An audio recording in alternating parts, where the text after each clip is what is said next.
ಮುಂಚೆ ಎಲ್ಲ ನಾವು ವ್ಯಾನ್ ಸ್ಕೂಲ್ ವ್ಯಾನ್ ಅಲ್ಲಿ ಹೋಗ್ತಿದ್ವಿ. ಇದು ಇಂಜಿನಿಯರಿಂಗ್ ಜಾಯ್ನ್ ಆದಾಗ BMTC ಬಸ್ ಅಲ್ಲಿ ಅವಾಗ ಒಂದ್ ಕಡೆ ಎಲ್ಲೋ ಇತ್ತು ಮಾಡ್ಬೇಕಾ ಬೇಡವಾ ಅಂತ. ಬಟ್ ಆಗ ಎಜುಕೇಶನ್ ಎಲ್ಲೋ ಕಾನ್ಸಂಟ್ರೇಟ್ ಮಾಡ್ತಿರೋದ್ರಿಂದ ಅದ್ರ ಬಗ್ಗೆ ಜಾಸ್ತಿ ತಲೆ ಓಡ್ಸಿರ್ಲಿಲ್ಲ. ಕಂದದ ಗುಡಿ ಪ್ರೀಮಿಯರ್ ಶೋ ಅಲ್ಲಿ ಹೀಗೆ ಯೂಟ್ಯೂಬ್ ಅಲ್ಲಿ ಎಲ್ಲೋ ಹಾಕಿದಾಗ ಡೈರೆಕ್ಟರ್ ಸರ್ ನೋಡಿದಾರೆ, ಪಕ್ಕಾ ಇಂಟ್ರೆಸ್ಟ್ ಇದ್ರೆ ನೀನ್ ಮಾಡ್ತೀಯ ಅಂದ್ರೆ ಮಾತ್ರ ನೀನ್ ಇದನ್ನ ಒಪ್ಕೋಬೇಕು ಅಂತ. ಆಮೇಲೆ ಇತ್ತೀಚೆಗೆ ನೀವು ಸಂತೋಷಂ ಅವಾರ್ಡ್ ಹೋಗಿದ್ರಿ, ಅಲ್ಲಿ ಯಾವ ಅವಾರ್ಡ್ ಬಂದಿತ್ತು ನಿಮ್ಗೆ? ಆಕ್ಚುಲಿ ಬೆಸ್ಟ್ ಡೆಬ್ಯೂಟೆಂಟ್ ಆಕ್ಟ್ರೆಸ್ ಅಂತ ಏನು ಹೇಳಿ. ಅದ್ ಯಾಕಂದ ಬ್ಯಾಡ್ ಎಕ್ಸ್ಪೀರಿಯನ್ಸ್ ಯಾಕಾಯ್ತು ನಿಮ್ಗೆ? ಗೊತ್ತಿಲ್ಲ, ನಂದು first award function actually. But ಅದನ್ನೆಲ್ಲ ನೋಡಿದಾಗ ತುಂಬಾ ಖುಷಿ ಆಯ್ತು. ಪ್ರಾಣಿಗಳಿಗೂ ಎಷ್ಟು ಈಸಿಯಾಗಿ ಅರ್ಥ ಆಗುತ್ತೆ ಅದಕ್ಕೆ ಇರೋ ಎಮೋಷನ್ ಆಗ್ಲಿ ಎಲ್ಲವೂ. ಟಗ್ರು ಅದು ಉತ್ತರ ಕರ್ನಾಟಕದ ಊರಿನ ಗೊತ್ತಿರುತ್ತೆ ಎಲ್ರಿಗೂ. ಸೊ ಹಾಗಾಗಿ ಇವ್ರು ನಮ್ಗೆ ಇದಕ್ಕೆ ಸೂಟ್ ಆಗ್ತಾರ. ಅದೆಲ್ಲ ಅಷ್ಟಕ್ಕೆ ಅಂತಾನೆ ನಾನ್ ಅನ್ಕೋಬಹುದು. ಬಿಕಾಸ್ ಒಂದ್ ಇಂಡಸ್ಟ್ರಿಗೆ ನಾನ್ ಎಂಟರ್ ಆದ್ಮೇಲೆ ಎಕ್ಸ್ಪೀರಿಯನ್ಸ್ ಹೇಳ್ತಿರೋದು ಅಂದ್ರೆ ಅವ್ರು ನಾನು ಮುಂಚೆ ಪ್ರೇಮ ಮಗಳ ಅಂತ ಗೊತ್ತಿದ್ರೇನು ಒಂದೇ ತರ ಟ್ರೀಟ್ ಮಾಡೋದು, ಅಮೃತ ಅಂದ್ರೇನು ಒಂದೇ ತರ ಟ್ರೀಟ್ ಮಾಡೋದು, ಸೆಲೆಬ್ರಿಟಿ ಆದ್ರೇನು ಒಂದೇ ತರ ಟ್ರೀಟ್ ಮಾಡೋದು. ಇವನೊಬ್ಬ ರೈತ ಅಂತ ಬೇರೊಬ್ಬನ್ ಕೊಟ್ಟು ಮದ್ವೆ ಮಾಡಿಸ್ತಿದ್ಯಾ? ದೇಶಕ್ಕನ್ನ ಹಾಕೋ ತನ್ನ ಹೆಂಡತಿ ಮಕ್ಕಳನ್ನ ಹಸ್ಕೊಂಡಿರಕ್ ಬಿಟ್ಟಾನ. ಸೂರ್ಯಕಾಂತಿ ನಾನು ನನ್ನ ಸೂರ್ಯ ನೀನು. ಮೇಡಮ್, ಮೊದ್ಲಿಗೆ ಒಬ್ರು ಸೂಪರ್ ಸ್ಟಾರ್ ಮಗಳಾಗಿ ಮೊದಲ ಸಿನಿಮಾದಲ್ಲೇ ಎಲ್ಲ ಕನ್ನಡಿಗರಿಗೆ ಹತ್ರ ಆಗಿದ್ದೀರಾ, ನಮ್ಗೆಲ್ಲ ಖುಷಿ. ನಿಮಗೆ ಈ ಕಾರ್ಯಕ್ರಮಕ್ಕೆ ಸ್ವಾಗತ. Thank you so much. ಮೊದ್ಲಿಗೆ ಏನಂದ್ರೆ ನಿಮ್ಮ ಹೈಸ್ಕೂಲ್ ಲೈಫ್ ಬಗ್ಗೆ ಹೇಳ್ಬೋದಾ? ಹೆಂಗಿದೆ ಹೈಸ್ಕೂಲ್ ಲೈಫ್, ಹೆಂಗಿತ್ತು ಕಾಲೇಜ್ ಲೈಫ್, ಹೆಂಗಿತ್ತು? ಹೈಸ್ಕೂಲ್ ಎಲ್ಲಿ ಮಾಡಿದ್ರಿ? ಹೈಸ್ಕೂಲ್ ನಾನ್ ಮಾಡಿದ್ದು ಬಾಲ ವಿಕಾಸ್ ಇಂಟರ್ನ್ಯಾಷನಲ್ ಅಂತ. ಸೊ ತುಂಬಾನೇ ಚೆನ್ನಾಗಿತ್ತು. ಲೈಫ್ ಅಲ್ಲಿ ಸ್ಕೂಲ್ ಡೇಸ್ ಬೆಸ್ಟ್ ಡೇಸ್ ಅಂತಾರಲ್ಲ, ಸೊ ಅದ್ ನನ್ಗೆ ಈಗ್ಲೂ ಕನ್ಸಲ್ ಬರ್ತಿರತ್ತೆ ಸ್ಕೂಲ್ ಡೇಸ್ ಎಲ್ಲ. ಸೊ ತುಂಬಾನೇ ಎಂಜಾಯ್ ಮಾಡಿದ್ವಿ ಸ್ಕೂಲ್ ಡೇಸ್ ಅಲ್ಲಿ. ಅಂಡ್ ಅಲ್ಲಿ ಕಲ್ತಿದ್ದು ತುಂಬಾ ಇದೆ. ಅಲ್ಲಿಂದ ಒಂದು ಏನಂತಾರೆ, ಹೇಗಿರ್ಬೇಕು, ಹೇಗ್ ಮಾತಾಡ್ಬೇಕು, ಕಲ್ಚರ್ ಜಾಸ್ತಿ ಹೇಳ್ಕೊಟ್ಟಿದ್ದು ಹೆಚ್ಚು ನಮ್ಮ ಸ್ಕೂಲಲ್ಲಿ. ಸೊ ಎಲ್ಲಾ ತರದ್ದು ಫನ್ ಇತ್ತು, ಜೊತೆಗೆ ಓದೋದಿತ್ತು, ಎಲ್ಲಾ ತರ ಚೆನ್ನಾಗಿತ್ತು. ಓಕೆ, ಅಲ್ಲಿ ಕಲ್ಚರಲ್ ಆಕ್ಟಿವಿಟಿ ಅಲ್ಲಿ ನೀವು ಪಾರ್ಟಿಸಿಪೇಟ್ ಮಾಡ್ತಾ ಇದ್ರಾ? ನಾಟಕ ಆತರ ಎಲ್ಲ ಮಾಡಿದ್ರಾ? ಸ್ಕೂಲಲ್ಲಿ ನಾಟಕ ಎಲ್ಲ ಮಾಡಿಸ್ತಿರ್ಲಿಲ್ಲ, ಬಟ್ ಆನ್ಯುವಲ್ ಡೇಗೆ ಸಾಂಗ್ ಆಗಿರ್ಬೋದು, ಡ್ಯಾನ್ಸ್ ಅದ್ರಲ್ಲೆಲ್ಲ ಪಾರ್ಟಿಸಿಪೇಟ್ ಮಾಡಿದ್ದೆ. ಸಿಂಗರ್ ಆಗಿದ್ರಿ ನೀವು? ಸಿಂಗರ್ ಅಂದ್ರೆ ಗ್ರೂಪ್ ಸಿಂಗಿಂಗ್ ಇರ್ತೈತಲ್ಲ ಅದ್ರಲ್ಲಿ. ಆಮೇಲೆ ಕಾಲೇಜ್ ಎಲ್ಲಿ ಮಾಡಿದ್ರಿ? ಕಾಲೇಜ್ ನಾನ್ ಮಾಡಿದ್ದು Dayanand Sagar engineering college. So ಅಲ್ಲೂ ಅಷ್ಟೇ ಹೋದಾಗ ತುಂಬಾನೇ ಭಯ ಇತ್ತು, ಹೊಸದಲ್ವಾ, ತುಂಬಾ ದೊಡ್ಡ ಕಾಲೇಜ್ ಬೇರೆ. ನಾವೆಲ್ಲ ಸಣ್ಣ ಸ್ಕೂಲ್ ಸಣ್ಣ ಕಾಲೇಜ್ ಅಲ್ಲಿ ಓದಿದವ್ರು. ಈಗ ಒಂದು ದೊಡ್ಡ ಕಾಲೇಜಿಗೆ ಬಂದ್ಮೇಲೆ ಹೇಗಿರುತ್ತೆ ಅನ್ನೋದಿತ್ತು. ಬಟ್ ಅದನ್ನು ಅಷ್ಟೇ, ಅಲ್ಲಿಂದ ನನ್ ಕಾನ್ಫಿಡೆನ್ಸ್ ಕಲ್ತ್ಕೊಂಡೆ. ಇಂಜಿನಿಯರಿಂಗ್ ಸೇರಿದ್ಮೇಲೆ ಕಾನ್ಫಿಡೆನ್ಸ್ ಆಗಿರ್ಬೋದು ಅಂಡ್ ಒಬ್ಳೆ ಓಡಾಡೋದಾಗಿರ್ಬೋದು. ಬಿಕಾಸ್ ಮುಂಚೆ ಎಲ್ಲ ನಾವು ವ್ಯಾನ್ ಸ್ಕೂಲ್ ವ್ಯಾನ್ ಅಲ್ಲಿ ಹೋಗ್ತಿದ್ವಿ. ಇದು ಇಂಜಿನಿಯರಿಂಗ್ ಜಾಯ್ನ್ ಆದಾಗ BMTC ಬಸ್ ಅಲ್ಲಿ. ಸೊ ಬಸ್ ಅಲ್ಲಿ ಹೋದಾಗ ಏನ್ ನಾವ್ ಕಲ್ತ್ಕೋತೀವಿ ಅಂದ್ರೆ ಇಂಡಿಪೆಂಡೆಂಟ್ ಆಗಿ ಓಡಾಡೋದ್ ಕಲಿತೀವಿ. ಅಂಡ್ ಅಷ್ಟೇ ಸ್ಟ್ರಾಂಗ್ ಕೂಡ ಆಗ್ತಿವಿ, ಕಾನ್ಫಿಡೆನ್ಸ್ ಬರುತ್ತೆ ಒಬ್ರೆ ಓಡಾಡಕ್ಕೆ. Okay, super. ಆಮೇಲೆ ನಿಮ್ಗೆ ಈ ಆಕ್ಟಿಂಗ್ ಫೀಲ್ಡ್ ಬರಕ್ಕೆ ನಿಮ್ ತಂದೆ ಎಷ್ಟು ಇನ್ಸ್ಪೈರ್ ಮಾಡಿದ್ರು ಅಂತ? ಇನ್ಸ್ಪೈರ್ ಅಂದ್ರೆ ನಾನು ಅವ್ರನ್ನ ಚಿಕ್ಕವರಿಂದ ಅವ್ರ ಕೆಲ್ಸಗಳನ್ನ ನೋಡ್ಕೊ ಬಂದಿದ್ದೀನಿ. ಅವರ ಡೆಡಿಕೇಶನ್ ಆಗಿರ್ಬೋದು, ಕೆಲ್ಸದ ಮೇಲೆ ಅವರ ಪ್ರೀತಿ, ಅದನ್ನ ಅವ್ರು ತಗೊಂಡ್ರೆ ಅದನ್ನ ಮಾಡ್ತಾರೆ. ಅಂಡ್ ಅಷ್ಟೇ ಶ್ರದ್ಧೆಯಿಂದ ಅದನ್ನ ಮುಗಿಸ್ತಾರೆ. ಸೊ ಅದು ತುಂಬಾನೇ ಇನ್ಸ್ಪೈರ್ ಮಾಡಿದ ನನ್ಗೆ. ಅವ್ರಿಗೆ ಕೆಲ್ಸದ ಮೇಲಿರುವಂತ ಪ್ರೀತಿ, ಕನ್ನಡದ ಮೇಲಿರುವಂತ ಪ್ರೀತಿ, ಅವ್ರ ಅಭಿಮಾನಿಗಳ ಮೇಲೆ ಇಟ್ಟಿರುವಂತ ಪ್ರೀತಿ ಎಲ್ಲಾನು ಇನ್ಸ್ಪೈರ್ ಮಾಡುತ್ತೆ. ಓಕೆ, ನಿಮ್ಮ ತಂದೆಯ ಯಾವ ಸಿನಿಮಾ ನಿಮಗೆ ತುಂಬಾ ಇಷ್ಟ? ತುಂಬಾ ಅಂದ್ರೆ ನನಗೆ ನೆನಪಿರಲಿ, ಚಾರ್ಮಿನಾರ್, ಪ್ರೇಮಂ ಪೂಜ್ಯಂ, ಇನ್ನೂ ಎಷ್ಟೊಂದಿದೆ. ಎಲ್ಲ ಹೇಳ್ಬಿಟ್ರಿ, ಇದೆಲ್ಲ ತುಂಬಾನೇ ಫೇವ್ರೇಟ್ ನನಗೆ. ಈಗ ನೀವು ಒಂದು ಟೈಮ್ ಅಲ್ಲಿ ಸಿನಿಮಾ ಆಕ್ಟ್ರೆಸ್ ಆಗ್ಬೇಕು ಅಂತ ಅನ್ಸುತ್ತೆ, ಅದು ಯಾವಾಗ ಅನ್ಸಿದ್ರಿ ನಿಮಗೆ? ಇಲ್ಲ ನಾನು ಆಕ್ಟ್ ಮಾಡ್ಲೇಬೇಕು ಅಂತ ಯಾವಾಗ ಅನ್ಸುತ್ತೆ? ಆಕ್ಟ್ ಮಾಡ್ಬೇಕು ಅನ್ಕೊಂಡಿದ್ ಅದೇ ಈಗ ಅಂದ್ರೆ ಆಫರ್ಸ್ ಬರಕ್ ಸ್ಟಾರ್ಟ್ ಆಯ್ತು. ಅವಾಗ ಒಂದ್ ಕಡೆ ಎಲ್ಲೋ ಇತ್ತು ಮಾಡ್ಬೇಕಾ ಬೇಡವಾ ಅಂತ. ಬಟ್ ಆಗ ಎಜುಕೇಶನ್ ಎಲ್ಲೋ ಕಾನ್ಸಂಟ್ರೇಟ್ ಮಾಡ್ತಿರೋದ್ರಿಂದ ಅದ್ರ ಬಗ್ಗೆ ಜಾಸ್ತಿ ತಲೆ ಓಡ್ಸಿರ್ಲಿಲ್ಲ. ಫೈನಲ್ ಇಯರ್ ಬಂದಾಗ ಈ ಆಫರ್ ಬಂದಾಗ ನಾನ್ ಮಾಡಕ್ ಆಗತ್ತಾ, ಇದನ್ನ ನಾನ್ ತಗೊಂಡೆ ನಾನ್ ಮಾಡ್ಲೇಬೇಕು. ಬಿಕಾಸ್ ಅದೊಂದ್ ದೊಡ್ಡ ರೆಸ್ಪಾನ್ಸಿಬಿಲಿಟಿ. ಈಗಿನ ಇದ್ರಲ್ಲಿ ಆಫರ್ ಸಿಗೋದ್ ಎಷ್ಟು ಕಷ್ಟ ಇದೆ ಅಂತ ನಮಗ್ ಗೊತ್ತು. ಸೊ ಅಂತದೊಂದು ಆಫರ್ ನಮ್ನೆ ಹುಡ್ಕೊಂಡ್ ಬಂದಿದೆ ಅಂದಾಗ ಅದ್ರ ರೆಸ್ಪಾನ್ಸಿಬಿಲಿಟಿ ಇನ್ನೂ ಜಾಸ್ತಿ. ಸೊ ಅದನ್ನ ನಾನ್ ಮಾಡ್ತೀನಾ ಅನ್ನೋ ಕಾನ್ಫಿಡೆನ್ಸ್ ನನಗ್ ಫಸ್ಟ್ ಬೇಕಿತ್ತು. ಸೊ ಕಾನ್ಫಿಡೆನ್ಸ್, ಆ ಥಾಟ್ ಪ್ರೊಸೆಸ್ ಎಲ್ಲ ಆದ್ಮೇಲೆ. ಓಕೆ, ಆಮೇಲೆ ನೀವು ಬರ್ಬೇಕಿದ್ರೆ ಅಮ್ಮನಿಗೆ ಒಂಥರ ಆಗುತ್ತೆ, ಯಾಕಂದ್ರೆ ಫೀಲ್ಡ್ ಬರ್ಬೇಕಿದ್ರೆ ಅವ್ರು ಏನೇನು ಸಜೆಷನ್ ಕೊಟ್ರು ನಿಮಗೆ? ಅಮ್ಮನೇ ಫಸ್ಟ್ ನಾನು ಇನ್ನ ಕನ್ಫ್ಯೂಷನ್ ಎಲ್ಲಿದ್ದೆ, ಒಪ್ಕೋಬೇಕಾ ಬೇಡ್ವಾ ಅಂತ. ಆಗ ಅಮ್ಮನೇ ನೀನ್ ಮಾಡ್ತೀಯಾ, ಟ್ರೈ ಮಾಡು ಅಂತ ಕಾನ್ಫಿಡೆನ್ಸ್ ಆಗಿರ್ಬೋದು. ಅಂಡ್ ಡೇ 1 ಶೂಟ್ ಇಂದ ಇಲ್ಲಿನವರೆಗೂ ಜೊತೆಗಿದ್ದಾರೆ. ಸೊ ಅವರೇ ಏನಂತಾರೆ ಬ್ಯಾಕ್ ಬೋನ್ ಅಂತ ಹೇಳ್ಬೋದು. She is a great strength. Okay, ಆಮೇಲೆ ಟಗರು ಪಲ್ಯ ಟೀಮ್ ಹೆಂಗೆ ಅಪ್ರೋಚ್ ಮಾಡ್ತು, ನೀವು ಹೆಂಗೆ ಅದಕ್ಕೆ ಸೆಲೆಕ್ಟ್ ಆದ್ರಿ, ಅದು ಪ್ರೋಸೆಸ್ ಹೇಳ್ಬೋದಾ? ಟಗರು ಪಲ್ಯ ಗಂಧದ ಗುಡಿ ಪ್ರೀಮಿಯರ್ ಶೋ ಅಲ್ಲಿ ಹೀಗೆ ಯೂಟ್ಯೂಬ್ ಅಲ್ಲಿ ಎಲ್ಲೋ ಹಾಕಿದಾಗ ಡೈರೆಕ್ಟರ್ ಸರ್ ನೋಡಿದ್ದಾರೆ.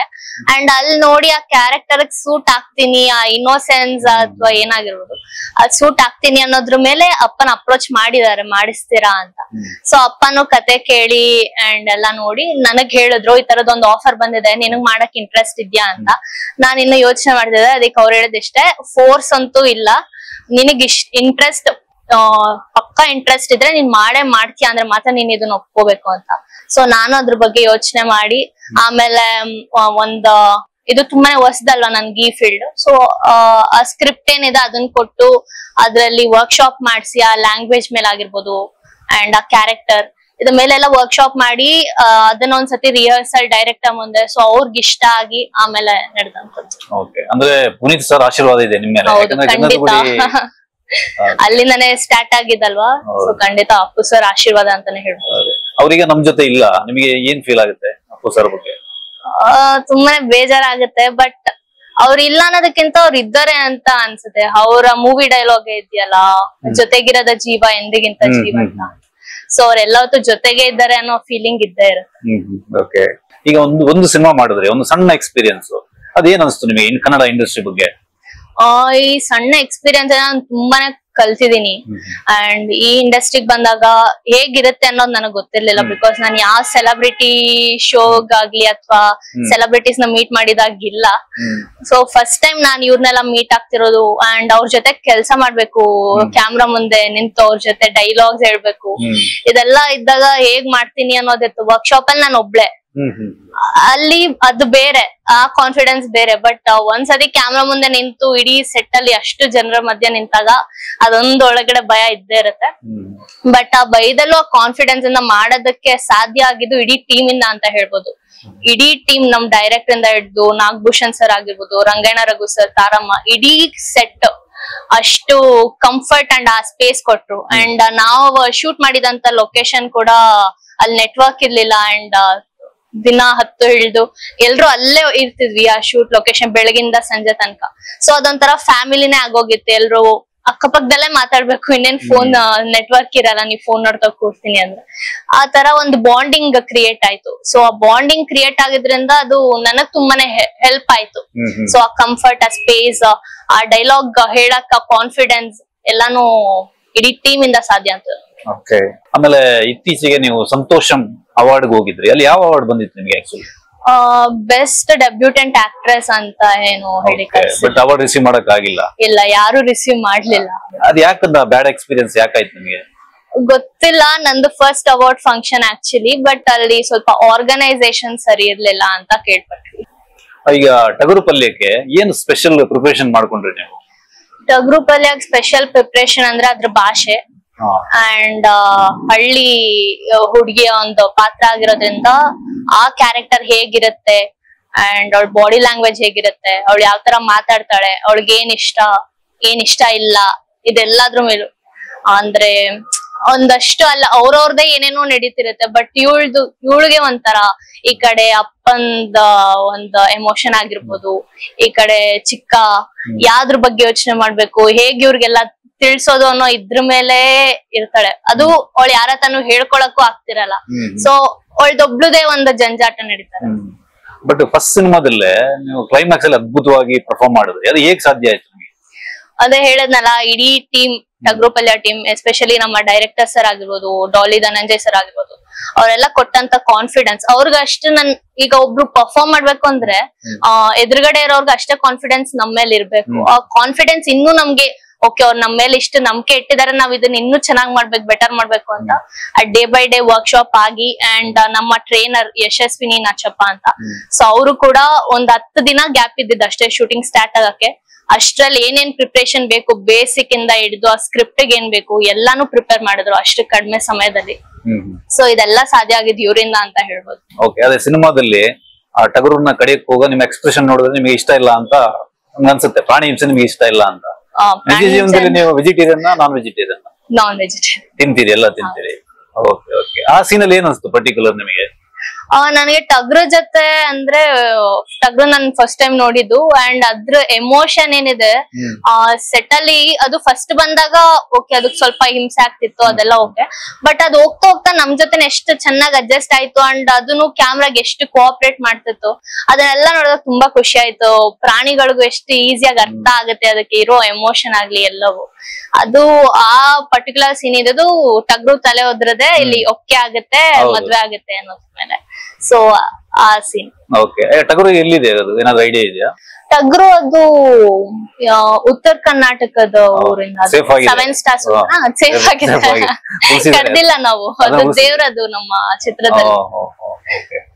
ಸೊ ಸಿನಿಮಾದಿಂದ ಅದಕ್ಕೊಂದು ಲೈಫ್ ಆಯ್ತು, ಒಳ್ಳೆ ಒಂದು ಲೈಫ್ ಆಯ್ತು. ಹೌದು. ಈಗ ಪ್ರೊಫೆಷನಲ್ಲಿ ನಿಮಗೆ ಯಾವ್ದು ತುಂಬಾ ಇಷ್ಟ ಆಗುತ್ತೆ? ಡ್ಯಾನ್ಸ್ ಅಲ್ಲ ಒಂದು ರೊಮ್ಯಾನ್ಸ್ ಸೀನಾ, ಫೈಟ್, ಯಾವ್ದು ನಿಮ್ಗೆ ತುಂಬಾ ಇಷ್ಟ ನಿಮ್ ಪ್ರೊಫೆಷನ್? ಹಂಗೆ ಪರ್ಫಾರ್ಮೆನ್ಸ್ ಇರುವಂತ ಸೀನ್ ತುಂಬಾ ಇಷ್ಟ. ಪರ್ಫಾರ್ಮೆನ್ಸ್ ಅಂದ್ರೆ ಕ್ರೈಯಿಂಗ್ ಆತರನ ಫೀಲ್? ಕ್ರೈಯಿಂಗ್ ಅಂದ್ರೆ ಅಲ್ಲೊಂದು ಸ್ಟ್ರಾಂಗ್ ಮೆಸೇಜ್ ಏನೋ ಹೇಳಕ್ ಕೊಟ್ಟಿರ್ತೀವಿ ಅಥವಾ ಅಲ್ಲಿ ಪರ್ಫಾರ್ಮೆನ್ಸ್ ಗೆ ಬೇರೆ ತರದ ರೀತಿಯಲ್ಲಿ ನಾವು ಕಾಣಿಸ್ಕೊಳ್ಬಹುದು. ಈ ತರದ ಒಂದಷ್ಟು ಸಿಚುಯೇಷನ್ ನಂಗೆ ತುಂಬಾ ಇಷ್ಟ. ಓಕೆ. ಈಗ ನೀವು ನೆಕ್ಸ್ಟ್ ಸಿನಿಮಾನ ಯಾವ ಬೇಸಿಸ್ ಮೇಲೆ ಆಯ್ಕೆ ಮಾಡ್ತೀರಿ? ನಾನೀಗ ಸದ್ಯಕ್ಕೆ ಒಳ್ಳೆ ಸ್ಕ್ರಿಪ್ಟ್ ಹುಡುಕ್ತಿದ್ದೇನೆ. ಸೊ ಒಳ್ಳೆ ಸ್ಕ್ರಿಪ್ಟ್ ಜೊತೆ ಒಳ್ಳೆ ಟೀಮ್ ಕೂಡ ಅಷ್ಟೇ ಮುಖ್ಯ. ಸೊ ಜಾನರ್ ಅಂದ್ರೆ ಒಂದು ಸ್ಟ್ರಾಂಗ್ ಏನಾದ್ರೂ ಹೇಳಕ್ ಕೊಟ್ಟಿರ್ಬೇಕು ಅಥವಾ ಏನೋ ಒಂದ್ ಇರ್ಬೇಕು ಲಾಜಿಕಲ್ ಆಗಿ, ಆ ತರದೊಂದು ಸ್ಕ್ರಿಪ್ಟ್. ಓಕೆ. ಈಗ ತುಂಬಾ ಆಫರ್ಸ್ ಬಂದಿರುತ್ತೆ, ಯಾವ್ದೊಂದ್ 2 ಆಫರ್ ಹೇಳ್ಬೋದಾ? ಬಂದಿರೋ ಆಫರ್ ಯಾವ್ದು ಬಂದಿದೆ? ಯಾವ ಟೀಮ್ ಅಪ್ರೋಚ್ ಮಾಡಿದೆ? ನನಗ್ ಗೊತ್ತಿಲ್ಲ ಅದ್ ಆಕ್ಚುಲಿ, ಯಾಕಂದ್ರೆ ನನ್ನ ನಂಬರ್ ಯಾರ ಹತ್ರ ಇರಲ್ವಲ್ಲ, ಅದ್ ಅಪ್ಪಂಗ್ ಅಪ್ರೋಚ್ ಆಗುತ್ತೆ. ಸೊ ಅದ್ ಅಲ್ಲೇ ಫಿಲ್ಟರ್ ಆಗ್ತದೆ. Okay okay, super. ಒಬ್ರು ಸ್ಟಾರ್ ಮಗಳಾಗಿರೋದಕ್ಕೆ ಇಂಡಸ್ಟ್ರಿಗೆ ಎಂಟ್ರಿ ಕೊಡಕ್ಕೆ ಎಷ್ಟು ಈಸಿ ಆಯ್ತು ನಿಮ್ಗೆ? ಸ್ಟಾರ್ ಮಗಳಾಗಿ ಓಕೆ, ಸ್ಟಾರ್ ಮಗಳು ಒಬ್ಳು ಇದ್ದಾಳೆ ಅಂತ ಗೊತ್ತಿರುತ್ತೆ ಎಲ್ರಿಗೂ. ಸೊ ಹಾಗಾಗಿ ಇವ್ರು ನಮ್ಗೆ ಇದಕ್ಕೆ ಸೂಟ್ ಆಗ್ತಾರ ಅದೆಲ್ಲ ಅಷ್ಟಕ್ಕೆ ಅಂತಾನೆ ನಾನ್ ಅನ್ಕೋಬಹುದು. ಬಿಕಾಸ್ ಒಂದ್ ಇಂಡಸ್ಟ್ರಿಗೆ ನಾನ್ ಎಂಟರ್ ಆದ್ಮೇಲೆ ಎಕ್ಸ್ಪೀರಿಯನ್ಸ್ ಹೇಳ್ತಿರೋದು ಅಂದ್ರೆ, ಸೊ ಒಂದ್ ಕಡೆ ಇವ್ರು ಇದಾರೆ ಅಂತ ಗುರುತಿಸ್ಕೊಳ್ತೀವಿ, ಜನರಿಗೆ ಪರಿಚಯ ಆಗ್ತೀವಿ. ಸೊ ಅಷ್ಟೇ ಅನ್ಸುತ್ತೆ. ಅದ್ರ ಮೇಲೆ ನೆಕ್ಸ್ಟ್ ನಾವೇನ್ ಮಾಡ್ತೀವಿ, ನಾವ್ ಹೇಗ್ ಪರ್ಫಾರ್ಮ್ ಮಾಡ್ತೀವಿ ಅನ್ನೋದ್ರ ಮೇಲೆ ಜನರು ಆಗ್ಲಿ ಇಂಡಸ್ಟ್ರಿ ಅವ್ರಾಗ್ಲಿ ರಿಸೀವ್ ಮಾಡೋದು. ಸೊ ಈಗ ನಾನು ಟಗ್ರು ಪಲ್ಯ ಮಾಡಿದಾಗ್ಲೂ ಅಷ್ಟೇ, ಪ್ರೀಮಿಯರ್ ಶೋ ಅಲ್ಲಿ ಗೊತ್ತಿರೋರು ಬಂದಿದ್ರು, ಅವ್ರು ಹೇಳಿದ ರಿವ್ಯೂಸ್ ಓಕೆ, ನಂಗೆ ತುಂಬಾ ಖುಷಿ ಆಯ್ತು ಆ ರಿವ್ಯೂಸ್ ತಗೊಂಡು. ಬಟ್ ಅದು ನಮ್ಗೊಂದಿರುತ್ತಲ್ಲ, ಮೇ ಬಿ ಇವರೆಲ್ಲ ನಮ್ನ ನೋಡಿರೋರು, ಒಂದ್ ಒಳ್ಳೆ ಮಾತ್ ಹೇಳ್ಬೇಕು ಅಂತ ಆಗ್ಲಿ ಅಥವಾ ನಿಜವಾಗ್ಲೂ ಹೇಳಿರ್ತಾರೆ. ಬಟ್ ನಮ್ಗದು ಜನರಿಂದ ಏನು ನಾರ್ಮಲ್ ಆಡಿಯನ್ಸ್ ಇಂದ ಹೇಗ್ ರಿಸೀವ್ ಆಗುತ್ತೆ ಅನ್ನೋದು ಮುಖ್ಯ ಆಗಿತ್ತು. ಅದನ್ನ ನಾನು ಥಿಯೇಟರ್ ವಿಸಿಟ್ ಹೋದಾಗ ಅವ್ರಿಗೆ ಯಾರಿಗೂ ಅಷ್ಟು ಜನಕ್ಕೆ ನಾನು ಯಾರ ಮಗ್ಳ ಅಂತ ಗೊತ್ತಿಲ್ಲ ಅಲ್ಲಿ. ಬಟ್ ಅಲ್ಲಿ ಹೋದಾಗ ಅವ್ರು ನನ್ ಕ್ಯಾರೆಕ್ಟರ್ ಮೂಲಕ ಕಂಡಿಡ್ದಿದ್ದು ಅಂಡ್ ಮೊದಲನೇ ಸಿನಿಮಾದಲ್ಲೇ ಎಷ್ಟ್ ಚೆನ್ನಾಗಿ ಅದ್ಭುತವಾಗಿ ಮಾಡಿದ್ಯಾ ಅಂಡ್ ಮುಂದೆ ಇದೇ ತರದ್ ಸಿನಿಮಾ ಮಾಡು ಅಂಡ್ ತುಂಬಾ ಚೆನ್ನಾಗಿ ಬೆಳಿತ್ಯಾ, ನೀನ್ ಮೊದಲನೇ ಸಿನಿಮಾ ಅನ್ಸಲ್ಲ, ನಮ್ ಮನೆ ಮಗ್ಳಾಗಿ ಬಂದಿದ್ಯಾ ಅಂತೆಲ್ಲ ಹೇಳ್ಬೇಕಾದ್ರೆ ಅದು ನಿಜವಾದ ಖುಷಿ ಅಂತ ಹೇಳಿ. ಓಕೆ. ನಟಿಯಾಗಿ ಬರ್ತೀರಾ, ನಿಮ್ಗೊಂದು ಫೇವ್ರೆಟ್ ಸಿನಿಮಾ ಅಂತ ಇರುತ್ತೆ, ಯಾವ್ದು? ಫೇವ್ರೆಟ್ ನಟ ಯಾರು, ಫೇವ್ರೆಟ್ ಸಿನಿಮಾ ಯಾವ್ದು? ತುಂಬಾನೇ ನೋಡಿದ್ದೇನೆ, ಸಿನಿಮಾಗಳು ತುಂಬಾ ನೋಡೋದು ಜಾಸ್ತಿ. ಸೊ ಒಂದು ಅಂತ ಹೇಳಕ್ಕಾಗಲ್ಲ, ತುಂಬಾ ಸಿನಿಮಾಗಳು ಇಷ್ಟ ನನಗೆ. ಅಲ್ಲ, ಒಂದು ಯಾವಾಗಲೂ ನೋಡ್ಬೇಕು ಅನ್ಸುತ್ತೆ, ರಿಪೀಟ್ ನೋಡ್ಬೇಕು ಅನ್ಸುತ್ತೆ? ರಿಪೀಟ್ ಅಂದ್ರೆ ಹೀಗೆ ಪರ್ಫಾರ್ಮೆನ್ಸ್ ಓರಿಯೆಂಟೆಡ್ ಒಂದಷ್ಟು ಸಿನಿಮಾಗಳಿರುತ್ತಲ್ಲ, ಅದೆಲ್ಲ ನನಗೆ ತುಂಬಾ ಇಷ್ಟ. ಈಗ ಕಾಂತಾರ ಆಗಿರ್ಬೋದು, KGF ಆಗಿರ್ಬೋದು ಅಂಡ್ ಎಷ್ಟೋ ಈ ತರದ ಹಳೆ ಸಿನಿಮಾಗಳನ್ನ ನೋಡಕ್ಕೆ ಸ್ಟಾರ್ಟ್ ಮಾಡಿದ್ದೀನಿ. ಈ ತರದ ಒಂದಷ್ಟು ಸಿನಿಮಾಗಳಿವೆ. ಓಕೆ. ನಿಮ್ಮ ಲೈಫ್ ಅಲ್ಲಿ ಸಿನಿಮಾ ಇಂಡಸ್ಟ್ರಿ ಬಿಟ್ಟು ನಿಮ್ಮ ಪರ್ಸನಲ್ ಲೈಫ್ ಅಲ್ಲಿ ಯಾವತ್ತು ಮರೆಯಕ್ಕಾಗದ ಒಂದು ಘಟನೆ ಯಾವ್ದು? ತುಂಬಾ ಕಾಡುವಂತ ಒಂದು ಘಟನೆ ಅಂದ್ರೆ ಯಾವ ತರ? ಅದು ಒಳ್ಳೇದು ಇರ್ಬೋದು ಅಥವಾ ಸ್ಯಾಡ್ ವಿಷಯನೂ ಇರ್ಬೋದು. ಎಷ್ಟೊಂದ್ ಆಗಿರುತ್ತೆ ಗೊತ್ತಿಲ್ಲ, ಬಟ್ ಸ್ಯಾಡ್ ಅಂದ್ರೆ ಪುನೀತ್ ಸರ್ನ ಕಳ್ಕೊಂಡಿದ್ದು. Because it was a personal loss ಅಂತಾನೆ ಹೇಳ್ಬೋದು. ಅಂಡ್ ತುಂಬಾ ಖುಷಿಯಾಗಿದ್ದು ಎಷ್ಟೊಂದಿದಾವೆ. ಅಂದ್ರೆ ಸ್ಕೂಲ್ ಡೇಸ್ ನಂಗೆ ತುಂಬಾ ಖುಷಿ ಕೊಡ್ತು ಅಂತ ಹೇಳ್ಬೋದು. High school life. ಸಿನಿಮಾದ ಬಗ್ಗೆ ಹೇಳಿದ್ರಿ, ಸಿನಿಮಾ ಬಿಟ್ಟು ನಿಮಗೆ ಯಾವ್ದು ಇಂಟ್ರೆಸ್ಟಿಂಗ್ ಫೀಲ್ಡ್, ಯಾವ್ದು ಏನ್ ಮಾಡ್ತೀರಿ ಸಿನಿಮಾ ಬಿಟ್ಟು? ಸಿನಿಮಾ ಬಿಟ್ಟು ಈಗ ನಾನು ಎಜುಕೇಶನ್ ಕಂಟಿನ್ಯೂ ಮಾಡ್ತಿದ್ದೀನಿ. ಸೊ ಅದರಲ್ಲೇ ಇಂಟ್ರೆಸ್ಟ್ ಇದೆ. ಇಂಜಿನಿಯರಿಂಗ್ ಎಷ್ಟನೇ ವರ್ಷ? ಇಂಜಿನಿಯರಿಂಗ್ ಮುಗೀತು. ನೆಕ್ಸ್ಟ್ ಇದ್ರಲ್ಲಿ ಸಿನಿಮಾ ಕಂಟಿನ್ಯೂ ಮಾಡ್ಬೇಕು ಅಂತ. ಈಗ ಒಂದು ಸಿನಿಮಾದ ಎಕ್ಸ್ಪೀರಿಯನ್ಸ್ ಅಲ್ಲಿ ಹೇಳೋದಾದ್ರೆ, ಆಕ್ಟ್ರೆಸ್ ಆಗಿ ನೀವು ಫೇಸ್ ಮಾಡೋ ಚಾಲೆಂಜಸ್ ಏನು? ನಾನು ಹೊಸಬ್ಳಾಗಿ ಬಂದಿದ್ರಿಂದ ಈಗ ನಮ್ಗೆ ಟೆಕ್ನಿಕಲಿ ಅಷ್ಟು ಗೊತ್ತಿರಲ್ಲ. ಈಗ ಲೈಟಿಂಗ್ ಹೇಗ್ ತಗೋಬೇಕು ಅಂಡ್ ಪೊಸಿಷನ್ಸ್ ಅಂಡ್ ಓವರ್ಲ್ಯಾಪಿಂಗ್ ಇದೆಲ್ಲ ಇದ್ದಾಗ ಅದನ್ನೊಂದ್ ಸ್ವಲ್ಪ ನೋಡ್ಕೋಬೇಕು ಅಂಡ್ ಎಲ್ರ ಜೊತೆ ಬೇಗ ಬೆರಿಬೇಕು. ಆಗ ಇನ್ನೂ ಒಂದಷ್ಟು ಕಂಫರ್ಟ್ ಸಿಗುತ್ತೆ ನಿಮ್ಮ ಆಕ್ಟ್ ಸ್ಪೇಸ್ಗೆ. ಓಕೆ. ಈಗ ಒಂದು ಯಾವ್ದು ಆಕ್ಟ್ರೆಸ್ ಒಂದು ಕನಸಿರುತ್ತೆ, ಈ ಕ್ಯಾರೆಕ್ಟರ್ ನಾನು ಮಾಡ್ಬೇಕು ಅಂತ. ಅದು ಯಾವ ಕ್ಯಾರೆಕ್ಟರ್ ನಿಮಗೆ ಲೈಫ್ ಅಲ್ಲಿ ಇದೊಂದು ಕ್ಯಾರೆಕ್ಟರ್ ಮಾಡ್ಬೇಕು ಈ ತರ ಒಂದು ಕ್ಯಾರೆಕ್ಟರ್ ಆತರದಂದ್ರೆ ನನಗೆ ಪರ್ಫಾರ್ಮೆನ್ಸ್ ಓರಿಯೆಂಟೆಡ್ ಕ್ಯಾರೆಕ್ಟರ್ಸ್ ತುಂಬಾ ಇಷ್ಟ. ಅಂಡ್ ನನಗೆ ಚಿಕ್ಕದು ಒಂದು ಸಣ್ಣ ಇದ್ರಿಂದ ಹಿಡಿದು ಒಂದು ಹಿಸ್ಟಾರಿಕ್ ಕ್ಯಾರೆಕ್ಟರ್ ವರ್ಗು ಎಲ್ಲಾನು ಮಾಡ್ಬೇಕು ಅಂತ ಆಸೆ. ಹಿಸ್ಟಾರಿಕ್ ಕ್ಯಾರೆಕ್ಟರ್ ತುಂಬಾ ಇಷ್ಟ ಆಗುತ್ತೆ. ಈಗ ಜಸ್ಟ್ ಎಂಟ್ರಿ ಕೊಟ್ಟಿದ್ರಿ ಫಸ್ಟ್ ಸಿನಿಮಾದಲ್ಲಿ, ಇನ್ನೊಂದು 3 years ಅಲ್ಲಿ ನೀವು ಎಲ್ಲಿರ್ಬೇಕು ಅನ್ಕೊಂತೀರಾ ಈ ಇಂಡಸ್ಟ್ರಿಯಲ್ಲಿ? ಯಾವ ಲೆವೆಲ್ ಅಲ್ಲಿ? 3 years ಅಂತ ಹೇಳಕ್ ಇಷ್ಟಪಡಲ್ಲ. ನಾನು ಲೈಫ್ ಕೂಡ ಅಷ್ಟೇನೆ, ಗೋ ವಿತ್ ದ ಫ್ಲೋ ಅಂತ. ಯಾವ್ದು ಒಳ್ಳೇದ್ ಬರುತ್ತೆ ಕೆಟ್ಟದ್ ಬರುತ್ತೆ ಮುಂದೇನಾಗತ್ತೆ ಅದ್ರ ಬಗ್ಗೆ ಜಾಸ್ತಿ ಯೋಚನೆ ಮಾಡ್ತಾ ಹೋಗಲ್ಲ. ಮುಂದೆ ನೆಕ್ಸ್ಟ್ ಇವಾಗ ಇದಾಯ್ತು, ನೆಕ್ಸ್ಟ್ ಏನ್ ಮಾಡ್ಬೇಕು ಅನ್ನೋದ್ರ ಬಗ್ಗೆ ಮಾತ್ರ. ಆಕ್ಟ್ರೆಸ್ ಆಗಿ ನಿಮ್ಮ ಸ್ಟ್ರೆಂತ್ ಮತ್ತೆ ನೆಗೆಟಿವ್ ಎರಡು ಗೊತ್ತಿರುತ್ತೆ. ನಿಮ್ ಸ್ಟ್ರೆಂತ್ ಏನು, ನಿಮ್ಮ ನೆಗೆಟಿವ್ ಏನು? ಆಕ್ಟ್ರೆಸ್ ಆಗಿ ಸ್ಟ್ರೆಂತ್ ಬೇಗ ಕಲ್ತ್ಕೋತೀನಿ. ಏನಾದ್ರು ಚೇಂಜಸ್ ಇದ್ರೆ ಲೈಕ್ ಫ್ಲೆಕ್ಸಿಬಲ್ ಇದ್ದೀನಿ. ಅಂಡ್ ವೀಕ್ನೆಸ್ ಅಂದ್ರೆ ಯಾವ್ದೋ ಒಂದು ಏರಿಯಾ ಇಂಪ್ರೂವ್ ಮಾಡ್ಕೋಬೇಕು ಅಂತ ನಿಮ್ಗೆ ಅನ್ಸಿದೆ? ಮೇ ಬಿ ಸ್ವಲ್ಪ ಎಮೋಷನ್ಸ್ ಇನ್ನೂ ಡೆಪ್ತ್ ಕ್ಯಾಚ್ ಮಾಡೋದು. ಈಗ ಫಿಲ್ಮ್ ಇಂಡಸ್ಟ್ರಿಯಲ್ಲಿ ಎಸ್ಟಾಬ್ಲಿಷ್ಮೆಂಟ್ ಆಗೋದು ಅಷ್ಟು ಈಸಿ ಅಲ್ಲ. ಅದು ಹೆಂಗ್ ಎಸ್ಟಾಬ್ಲಿಷ್ಮೆಂಟ್ ಹೆಂಗ್ ಮಾಡ್ಕೋಬಹುದು? ಎಸ್ಟಾಬ್ಲಿಷ್ಮೆಂಟ್ ಹೇಗೆ ಅಂದ್ರೆ ನಾವ್ ಮಾಡೋ ಕ್ಯಾರೆಕ್ಟರ್ ಮೂಲಕ. ಅಂಡ್ ಅದು ತುಂಬಾನೇ ಕಷ್ಟ ಸಿಗೋದು ಆ ತರದ್ದು. ಸೊ ಅದು ಬಿಟ್ಟು ಅದು ಬರೋ ತನಕ ಕಾಯ್ತಾ ಕೂರ್ಬೇಕು. ಅದ್ರ ಜೊತೆ ನಮ್ಮ ಏನಿದೆ ಆಕ್ಟಿಂಗ್ ಸ್ಕಿಲ್ಸ್ ಆಗಿರ್ಬೋದು ದಿನ ಇಂಪ್ರೂವ್ ಮಾಡ್ಕೊಳ್ತಾ ಹೋಗ್ಬೇಕು. ಸೊ ಕೀಪ್ ವರ್ಕಿಂಗ್ ಹಾರ್ಡ್ ಅಷ್ಟೇ, ಅದೊಂದೇ. ನಿಮ್ ಡಯಟ್ ಪ್ಲಾನ್ ಏನು? ಡಯಟ್ ಏನ್ ಮಾಡ್ತೀರಿ? ಡಯಟ್ ಪ್ಲಾನ್ ಸದ್ಯಕ್ಕೆ ಜಂಕ್ ಎಲ್ಲ ಸ್ಟಾಪ್ ಮಾಡಿದೀನಿ. ಮೊದಲು ತಿಂತಾ ಇದ್ರಿ? ತಿಂತಿದ್ದೆ, ವಾರಕ್ಕೊಂದ್ಸತಿ ಯಾರು ತಿಂತಿದ್ದೆ. ಬಟ್ ಈಗ ನಿಧಾನಕ್ಕೆ ಒಂದೊಂದೇ ಸ್ಟಾಪ್ ಮಾಡಿದ್ವಿ. ಮತ್ತೆ ಇದು ಯೋಗ ಆತರ ಏನಾದ್ರು ಮಾಡ್ತೀರಾ? ಯೋಗ ಅಂದ್ರೆ ವರ್ಕೌಟ್, ಡ್ಯಾನ್ಸ್. ಕುಕ್ ಮಾಡ್ತೀರಾ ನೀವು? ಅಡುಗೆ ಏನೋ ಮಾಡ್ತೀರಾ? ಅಡುಗೆ ಅಂದ್ರೆ ಸಣ್ಣ ಅಡುಗೆ ಮಾಡ್ತೀನಿ. ಮ್ಯಾಗಿ ಮಾಡ್ತೀರಿ? ಮ್ಯಾಗಿ ಅಂದ್ರೆ ಮ್ಯಾಗಿ, ಮೊಟ್ಟೆ ಪಲ್ಯ ಈ ತರದ್ದು, ಟೊಮೆಟೊ ಗೊಜ್ಜು ಸಣ್ಣ. ಈಗ ಒಂದು ಸಕ್ಸಸ್ ಮಂತ್ರ ಅಂದ್ರೆ ಯಾವ್ದು ನಿಮ್ ಪ್ರಕಾರ? ಒಂದು ಸಕ್ಸಸ್ ಆಗ್ಬೇಕಾದ್ರೆ ಏನ್ ಮಾಡ್ಬೇಕು? ವೆರಿ ಇಂಪಾರ್ಟೆಂಟ್ ಯಾವ್ದು? ಸಕ್ಸಸ್ ಆಗ್ಲಿ ಫೇಲ್ಯೂರ್ ಆಗ್ಲಿ ಯಾವ್ದನ್ನು ತಲೆ ತಗೋಬಾರ್ದು. ಅದೆಲ್ಲವತ್ತು ಸಕ್ಸಸ್ ಒಂದು ಬ್ಯಾಚ್ ತರ. ಈಗ ಒಂದ್ ಬ್ಯಾಚ್ ಸಿಕ್ತು, ನೆಕ್ಸ್ಟ್ ಏನು? ಬಿಕಾಸ್ ಅಪ್ಪ ಹೇಳಿದ್ದು ಅದನ್ನೇ, ಇದು ಸಕ್ಸಸ್ ಆಗ್ಲಿ ಫೇಲ್ಯೂರ್ ಆಗ್ಲಿ ನೀನ್ ತಲೆ ಕೆಡ್ಸ್ಕೋಬಾರ್ದು. ಬಿಕಾಸ್ ನೀನು ಇಲ್ಲಿಟ್ಕೋಬೇಕು ಅಷ್ಟೇ. ಸಕ್ಸಸ್ ಬಂತು ಅಂತ ಅದನ್ನ ತಲೆ ಮೇಲೆ ಇಟ್ಕೋಬಾರ್ದು. ಬಿಕಾಸ್ ಯಾವತ್ತೊಂದಿನ ಫೇಲ್ಯೂರ್ ಆದ್ರೆ ನಿನಗೆ ಅದು ಕಷ್ಟ ಆಗತ್ತೆ. ಸೊ ಸಕ್ಸಸ್ ಆಗ್ಲಿ ಫೇಲ್ಯೂರ್ ಆಗ್ಲಿ ಒಂದೇ ತರ ತಗೊಂಡು ಎರಡನ್ನೂ ಬ್ಯಾಲೆನ್ಸ್ ಮಾಡ್ತಾ ಹೋಗ್ಬೇಕು. ಈಗ ನೀವು ಸಿನಿಮಾ ಸೂಪರ್ ಹಿಟ್ ಆಯ್ತು, ಒಂದು ಸೆಲೆಬ್ರಿಟಿ ಆಗಿದ್ದೀರಾ. ಇವಾಗ ನಿಮ್ ಫ್ರೆಂಡ್ಸ್ ಎಲ್ಲ ಹೆಂಗ್ ಟ್ರೀಟ್ ಮಾಡ್ತಾರೆ ನಿಮ್ಮನ್ನ? ಅವರು ನಾನು ಮುಂಚೆ ಪ್ರೇಮ ಮಗಳ ಅಂತ ಗೊತ್ತಿದ್ರೇನು ಒಂದೇ ತರ ಟ್ರೀಟ್ ಮಾಡೋದು, ಅಮೃತ ಅಂದ್ರೇನು ಒಂದೇ ತರ ಟ್ರೀಟ್ ಮಾಡೋದು, ಸೆಲೆಬ್ರಿಟಿ ಆದ್ರೇನು ಒಂದೇ ತರ ಟ್ರೀಟ್ ಮಾಡೋದು. ಈಗ ನಮ್ಗೆ ಗೊತ್ತಿಲ್ಲದ್ದು, ಆಡಿಯನ್ಸ್ ಗೊತ್ತಿಲ್ಲದ್ದು ನಿಮ್ಮ ಒಂದು ಸರ್ಪ್ರೈಸ್ ವಿಷಯ ಏನು? ಸರ್ಪ್ರೈಸ್ ವಿಷಯನಾ? ಮೇ ಬಿ ಜನರು ಅನ್ಕೋತಾರೆ ಸೆಲೆಬ್ರಿಟಿ ಮಕ್ಕಳು ಆಟಿಟ್ಯೂಡ್ ಜಾಸ್ತಿ ಅಥವಾ ಆತರ ಅಂತ. ನಾನ್ full normal.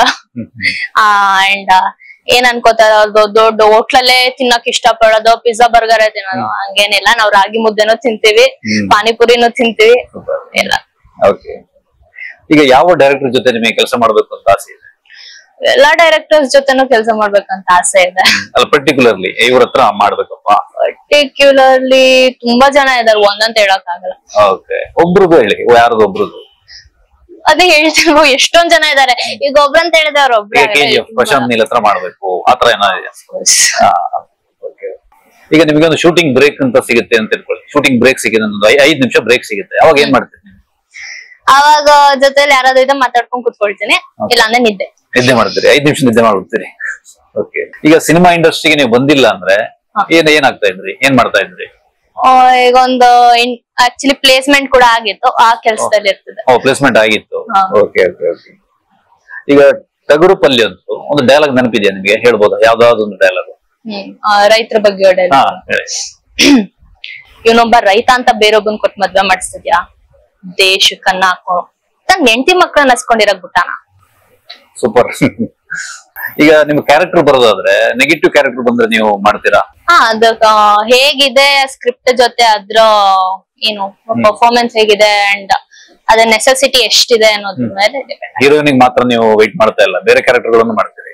Depends. Lead characters. Okay. ನೀವು ಬಿಗ್ ಬಾಸ್ ಕಾರ್ಯಕ್ರಮ ಯಾಕೆ ನೋಡ್ತೀರಿ? ನೋಡ್ತೀರಿ? ಈಗ ಸದ್ಯಕ್ಕೆ ನಾನ್ ನೋಡಿಲ್ಲ, ಈ ಕೆಲ್ಸದ ಬಿಸಿಯಿಂದ. ಫಸ್ಟ್ ಸೀಸನ್ ಏನೋ ನೋಡಿದ್ದೆ ಅನ್ಸುತ್ತೆ, ಬಟ್ ಅದ್ರಲ್ಲಿ ಕಲಿಯಕ್ಕೂ ತುಂಬಾನೇ ಇದೆ ಅನ್ಸುತ್ತೆ. ಅಂಡ್ ಅಲ್ಲಿ ಹೋದಾಗ ಅವ್ರು ಕಲ್ತ್ಕೊಳ್ಳೋ ವ್ಯಾಲ್ಯೂಸ್ ಆಗಿರ್ಬೋದು. ಅಂಡ್ ನನ್ಗೆ ಸುದೀಪ್ ಸರ್ ಬಂದಾಗ ಏನ ತುಂಬಾ ಇಷ್ಟ, ಬಿಕಾಸ್ ಆ ಮೋಟಿವೇಶನ್ ಆಗಿರ್ಬೋದು, ಅವ್ರು ಹೇಳುವಂತ ಮಾತುಗಳು.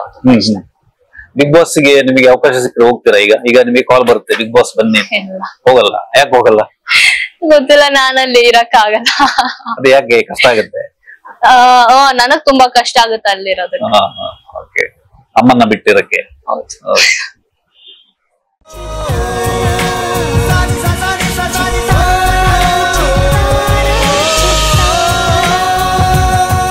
ಕನ್ನಡಿಗರ ಮನೆ ಮಾತಾಗಿರುವ ಸಿನಿ ಪತ್ರಿಕೆ ಚಿತ್ತಾರ, ಕರ್ನಾಟಕದ number 1 readers choice entertainment magazine.